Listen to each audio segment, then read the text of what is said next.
10 വർഷത്തെ ഭരണം കൊണ്ട് കേരളത്തിലെ ജനങ്ങളെ വല്ലാതെ മുറിപ്പെടുത്തിയിട്ടുണ്ടെന്ന് ഒരു സർക്കാരിന് തോന്നുന്നതും സർക്കാർ ചെലവിൽ പരിഹാരക്രിയകൾക്ക് മുതിരുന്നതും നല്ല കാര്യമല്ലേ?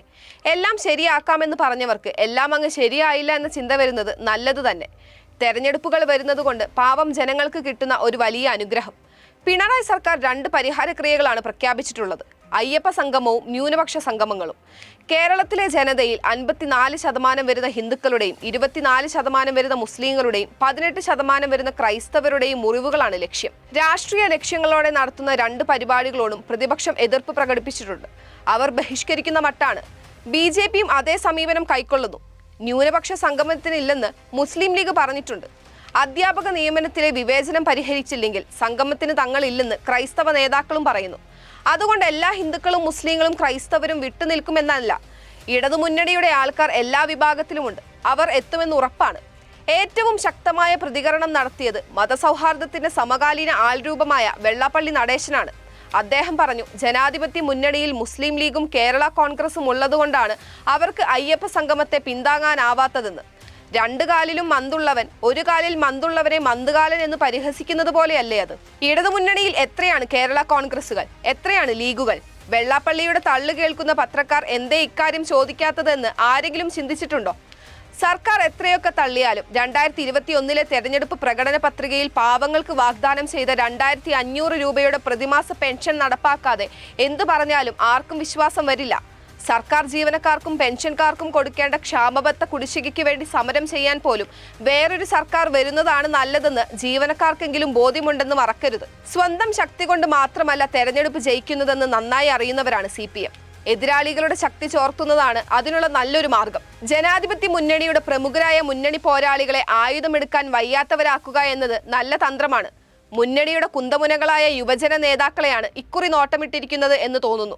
യൂത്ത് കോൺഗ്രസിന്റെ രാഹുൽ മാങ്കൂട്ടത്തിൽ ഷെഡിൽ കയറി. യൂത്ത് ലീഗിന്റെ ഫിറോസിനെതിരെ കളി നടക്കുന്നു. പക്ഷെ ലീഗ് നേതാവ് കുഞ്ഞാലിക്കുട്ടിയാണ്, സതീശനല്ല എന്ന തടസ്സം ഇപ്പോഴുമുണ്ട്. ശബരിമലയിലെ ആചാരങ്ങൾക്ക് നിരക്കാത്ത ഒരു വിധി 2018 സുപ്രീം കോടതിയിൽ നിന്നുണ്ടായി. ശബരിമലയിലെ ആചാരത്തിന് വിരുദ്ധമായി അവിടെ യുവതികൾക്ക് പ്രവേശനം കൊടുക്കണമെന്നായിരുന്നു വിവാദമായ വിധി. പുരോഗമനക്കാർ എന്ന് കരുതുന്ന പലരും ഈ നിലപാടുകാരായിരുന്നു. അന്ന് കേരളം ഭരിച്ചിരുന്ന പിണറായി സർക്കാർ നല്ല അവസരമായി കണ്ടു. കോടതി വിധിയുടെ മറവിൽ അവിടെ ആചാര ലംഘനം നടത്തിക്കാൻ മുൻകൈയെടുത്തു.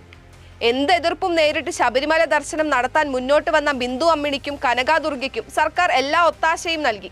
അയ്യപ്പ ഭക്തർ പ്രതിഷേധിച്ച് സമരത്തിനിറങ്ങി.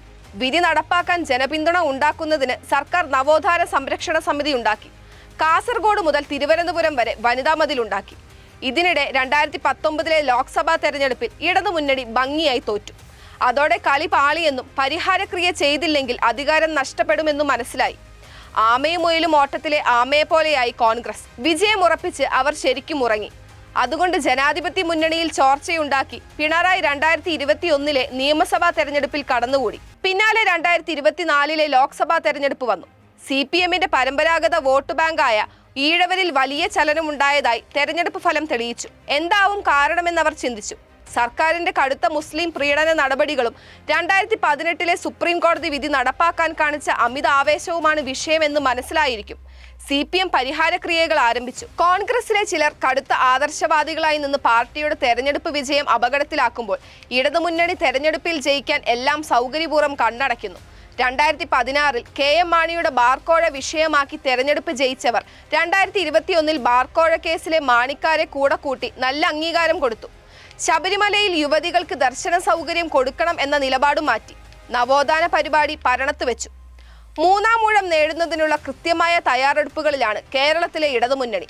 ആഗോള അയ്യപ്പ സംഗമവും ന്യൂനപക്ഷ സംഗമങ്ങളും എല്ലാം തെരഞ്ഞെടുപ്പ് മുന്നിൽ കണ്ട കളികളാണെന്ന് ആർക്കാണ് അറിയാത്തത്? അതിലും തന്ത്രപൂർവ്വമാണ് കോൺഗ്രസിലെ വഴക്കുകൾ കത്തിയുയരാൻ കെണികൾ ഉണ്ടാക്കുന്നത്. BJP ഉപരാഷ്ട്രപതി തെരഞ്ഞെടുപ്പിൽ പോലും പ്രകടമാക്കിയതുപോലെ സ്വന്തം മുന്നണി ചോർച്ചയില്ലാത്തതായി സൂക്ഷിക്കുകയും എതിർമുന്നണിയിൽ ചോർച്ചയുണ്ടാക്കുകയും ചെയ്യുക തന്ത്രജ്ഞതയുള്ള രാഷ്ട്രീയ പ്രസ്ഥാനങ്ങൾ നടത്തുന്ന നീക്കമാണിത്. നാട്ടിൽ നടക്കുന്ന ലോക്കപ്പ് മർദ്ദനങ്ങൾ, സഖാക്കളുടെ അഴിമതികൾ തുടങ്ങി പ്രതിപക്ഷം ഉയർത്തുന്ന ഒരു ആരോപണത്തെക്കുറിച്ചും മുഖ്യമന്ത്രി പ്രതികരിക്കുന്നില്ല. എന്തേ അങ്ങനെ എന്നാണ് പ്രതിപക്ഷ നേതാവിന്റെ ചോദ്യം. അഴിമതി നടത്തുന്ന സഖാക്കളെക്കുറിച്ച് മാത്രമല്ല, കോൺഗ്രസുകാർ തന്നെ കൊലയ്ക്ക് കൊടുക്കുന്ന അവരുടെ നേതാവ് രാഹുൽ മാങ്കൂട്ടത്തിൽ സംഭവത്തെക്കുറിച്ചും അദ്ദേഹം പ്രതികരിക്കുന്നില്ല.